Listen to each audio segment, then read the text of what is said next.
हे guys, welcome back. Devesh Mishra के साथ आपके बीच हाजिर हो चुका हूँ 69,000 शिक्षक भर्ती के साथ। चलिए शुरुआत करते हैं। कल कुछ निजी कारण की वजह से नहीं आ पाया, मैं जानता हूँ काफ़ी लोग मेरा इंतज़ार कर रहे थे, क्षमा चाहता हूँ।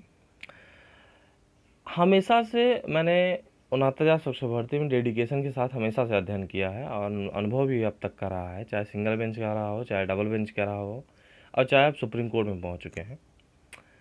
2-3 पॉइंट हैं, बहुत बारीकी से समझिएगा, चीज़ों को समझिएगा, अच्छे समझिएगा जो मैं कहना चाहता हूँ, जो मैं बोलना चाहता हूँ। पहले 21 तारीख को सुनवाई हुई, फिर 9 तारीख को सुनवाई हुई, फिर 15 जुलाई को सुनवाई हुई, यानी 21 मई, 9 जून, 15 तारीख को। पहले जब 21 तारीख को सुनवाई होती है तो तीनों जज उपस्थित रहते हैं। फिर जब 9 तारीख को सुनवाई होती है, मात्र जो दो जज उपस्थित होते हैं, लेकिन यूयू ललित साहब एब्सेंट होते हैं और ये बात कहकर हटा दिया जाता है कि 37,300 पद 339 पद होल्ड हैं और बाकी के लिए जो है 15 तारीख को जब सुनवाई होगी, 14 तारीख को जब सुनवाई होगी, तीनों जज उपस्थित रहेंगे, बाकी की बातें वहाँ फाइनलिज्म किया जाएगा। अब देख लीजिए, यूयू ललित के बिना ये केस फाइनलाइज नहीं हो रहा है। फिर जब 15 तारीख को सुनवाई होती है तो यूयू ललित साहब उपस्थित होते हैं, लेकिन जस्टिस बिनीत साहब अनुपस्थित होते हैं। फिर भी सुनवाई होती है अच्छे तरीके से, यानी ये भर्ती 69,000 शिक्षक भर्ती सुप्रीम कोर्ट से बिना यूयू ललित साहब के फाइनलाइज नहीं होगा, यानी फाइनल बिल्कुल नहीं होगा। और मैंने अब तक का अनुभव ये रहा है कि शिक्षक भर्ती के मामले में, शिक्षा मित्रों के मामले में 25 जुलाई 2017 का जो ऑर्डर आया है, यूयू ललित साहब के बेंच के माध्यम से आया है और इतना ज़्यादा स्टडी कर चुके हैं। और मैंने ये भी देखा 69,000 शिक्षक भर्ती में इतना ज़्यादा स्टडी कर चुके हैं, कहीं भी डिफेंड नहीं करने की ज़रूरत पड़ रही है। मैंने ये भी देखा है, आपको कुछ पॉइंट बताना चाहता हूँ यूयू ललित साहब के बारे में। 40-45 जो पिछली भर्ती की पासिंग मार्क था, इस भर्ती पर लगाना चाहते थे PS पटवालिया। सबसे पहले यहीं से बोलना शुरू करते हैं। लेकिन मैंने देखा कि जज साहब तुरंत टोक देते हैं, पिछली भर्ती की बात ही, इस भर्ती पर आप काहे ला रहे हैं, वहीं ख़त्म हो जाते हैं। सोच लीजिए कितना स्टडी कर चुके हैं। लेकिन हमने इस बात को समझाने के लिए डबल बेंच में कितनी मशक्क़त की थी, आपको मालूम है कि ये वो भर्ती नहीं है, दो अलग अलग भर्तियाँ हैं, दो अलग अलग नोटिफिकेशन आई हुई हैं। यदि एक ही नोटिफिकेशन होता तब 40-45 होता, लेकिन इस बात को हम समझाने में डबल बेंच बहुत मशक्क़त किए थे, दिन रात, तब जाके समझ में आया था। लेकिन यूयू ललित साहब डबल बेंच का ऑर्डर ऐसे नहीं पलटने वाले हैं, एक बात तो स्पष्ट जान लीजिए, 100% जान लीजिए। इतना अध्ययन कर चुके हैं कि पिछली भर्ती की बात थी। और आपको ये भी बताना चाहता हूँ, हमने कितना मशक्क़त किया था कि भैया वैकल्पिक यानी वस्तुनिष्ठ यानी जो ऑब्जेक्टिव पेपर होता है वो इजी होता है, जबकि लिखित पेपर डिफ़िकल्ट होता है। आप सोच लीजिए, इस बात को समझाने में हम कितनी मशक्क़त किए थे और कितना अध्ययन कर चुके हैं यूयू ललित साहब। यूयू ललित साहब इस केस से हटना नहीं चाहते हैं। ये बात और स्पष्ट कर देते हैं जब वो कहते हैं कि अगले दिन हमारा बैठने का नंबर नहीं है, फिर भी हम लगाते हैं क्या डेट, और अगले दिन हम 16 तारीख को बैठेंगे। लेकिन जानते हैं कुछ चीज़ों की वजह से डेट कैंसल्ड हो गए और इसी वजह से अगले सप्ताह का मतलब इसी सप्ताह किसी भी दिन लगने की पूरी संभावनाएं हैं। जितना मुझे अब तक का लोग अलग अलग टीमों के माध्यम से अवगत होता है उनके AOR से, तो स्पष्ट होता है कि सोमवार, मंगलवार, बुधवार किसी भी दिन लगने की पूरी संभावनाएं हैं। तो जस्टिस यूयू ललित साहब पूरे केस को बहुत अच्छे से अध्ययन कर चुके हैं और शिक्षा मित्रों के मामले में आज से नहीं, बहुत दिनों से जुड़े हुए हैं। वो खुद कहते हैं कि 37,339 पद अगर आप होल्ड कराए हैं तो ये भोला प्रसाद का ऑर्डर खुद अवमानना होगा। हाँ, अंतिम के 5 मिनट जज साहब के हृदय परिवर्तन होते हैं, जो क्या होते हैं उसको आपको दिखाना चाहता हूँ। उसके बाद B.Ed परीक्षा में शामिल हो चुका है, वो बाहर नहीं होगा। B.Ed को लेकर एकदम आश्वस्त रहिए, ये जज साहब खुद कह चुके हैं, बोल चुके हैं कि B.Ed परीक्षा में शामिल हो चुका है, अब कुछ नहीं होगा। आप मई में पिटीशन फाइल किए हैं, सरकार को नोटिस भी नहीं हुआ है इशू, और आप यहाँ चिल्लाने आए हैं, इसका कोई मतलब नहीं है। PS पटवालिया ख़त्म होते हैं और CA सुंदरम साहब आते हैं डिफेंड करने फिर।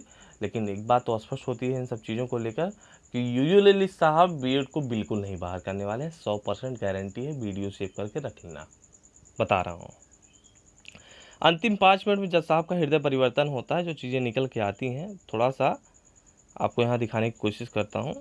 जज साहब कहते हैं कि क्रीम निकालने के सरकार ने जो है 60-65 कट ऑफ लगाया है। शिक्षा मित्र पहले से ही 25% आगे हैं B.Ed BTC से, ठीक है। फिर भी बड़ी चतुराई से 40-45 पर उत्तीर्ण शिक्षा मित्रों के हितों की बात को माननीय न्यायालय ने सामने रखा। अब यहाँ यही घटना आती है, तो चीज़ों के अंतिम 5 मिनट चीज़ें निकल के आती हैं और भई भय तो बिल्कुल होना ही है, क्योंकि अभी हमें बोलने का नंबर नहीं है, सामने वाला बोल रहा है और हालत ख़राब कर दे रहा है ना, और अंतिम 5 मिनट में जज साहब का हृदय परिवर्तन होता है। सामने निकल के आती हैं जिसको लेकर ये कहा जा रहा है कि अंतिम 5 मिनट जज साहब का हृदय परिवर्तन हो गया। जज साहब ने कहा कि वास्तव में 60-65 शिक्षा मित्रों के लिए अधिक है। अब चाहे ये कटाक्ष हो, चाहे वास्तव में। फिर इन्होंने 32,000 शिक्षा मित्रों के लिए कुछ कहना चाहा, तभी ऐश्वर्या भाटी मैम ने बोला कि हमारे पास इनके लिए कुछ प्रपोज़ल है। अब यही बात नई निकल के आती है। क्या वास्तव में कुछ प्रपोज़ल है?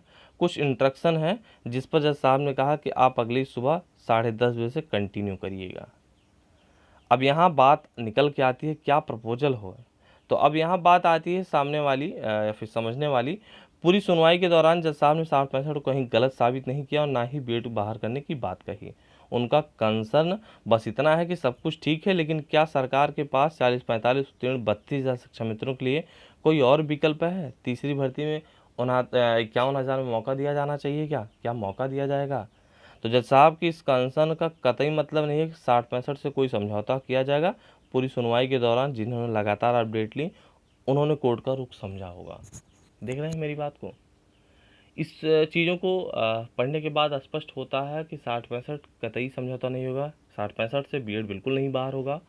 हाँ, 40-45 के लिए जज साहब के दिमाग में था कि इनके लिए कुछ है क्या? कुछ प्रपोज़ल जो आपके पास है, कुछ इंस्ट्रक्शन हो तो बताइए। इस पर ऐश्वर्या भाटी मैम ने कहा कि हमें अगले दिन जो है, अब मुझे लगता है 51,000 भर्ती में मौका मिलने वाला है। अब ये बात नहीं कह सकता एक्चुअल में क्या चीज़ें होंगी, क्योंकि कभी भी किसी भी समय पलट जाती है चीज़ें। क्योंकि अभी हमें बोलना है, जब हम बोलेंगे तो चीज़ें पलटना ही होगा। अच्छा होगा जब 51,000 में शिक्षा मित्रों को मौका नहीं मिलेगा, कि भर्ती फेयर होनी चाहिए। ऐसी भर्ती जूनियरों के लिए नहीं होनी चाहिए, यानी जूनियर बच्चों के लिए अच्छा नहीं है। तो जब भी लोग डिफेंड करेंगे, अच्छे से डिफेंड करेंगे। 51,000 में भी मौका नहीं दिया जाना चाहिए।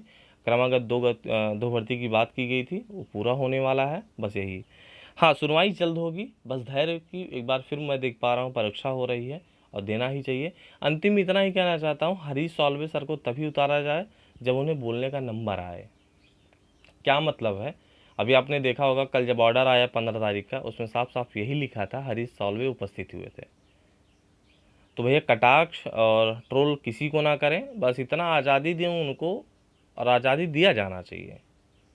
चालाकी से चीज़ें रखें, जिस तरीके से माथुर साहब अंतिम में डबल बेंच में आकर बात रखे थे काउंटर पर, रिजवाइंडर पर शायद ना, सोच लीजिए उसी तरीके से अब चाहे जो भी प्लान हो। मेरा प्लान बस इतना है कि हरीश साल्वे को तभी बुलाया जाए उनका नंबर आए बोलने का, क्योंकि आप बीच में थोड़ी ना बुलवा सकते हैं कि सरकार को रोक दें कि हरीश साल्वे को पहले बोला जाए। या तो सरकार की तरफ से हरीश साल्वे आते तब तो उन्हें बोलने का मौका मिलता तुरंत। अभी ऐश्वर्या भाटी मैम बोलेंगी सरकार की तरफ से, तो भैया कुछ भी हो सकता है। आप तैयारी कर लें कि हरीश साल्वे को कब बोलना है तभी बुलवाएं, और उनको ना ट्रोल करें। आज़ादी दिया जाना चाहिए, क्योंकि बहुत बड़े वकील हैं। कितना चार्ज लेते हैं किसी को एक्चुअल नहीं पता है कि कितना, सिर्फ इतना ही हम जानते हैं, लोग जानते हैं कि बहुत बड़े वकील हैं, बहुत ज़्यादा चार्ज लेते हैं। तो आप समझिए इस बात को, तभी बुलाएं जब उनकी आवश्यकता है। अच्छे से जान लें, बाकी के लिए आप स्वयं समझदार हैं। और हमारे लिए बोलेंगे, बिल्कुल बोलेंगे। मैं देख पा रहा हूँ टीमें लगी हुई हैं, लेकिन हाँ, उसके लिए बता रहा हूँ किसी को ट्रोल मत करिए, साथ दीजिए बस। ठीक है, चलते हैं, बाय बाय।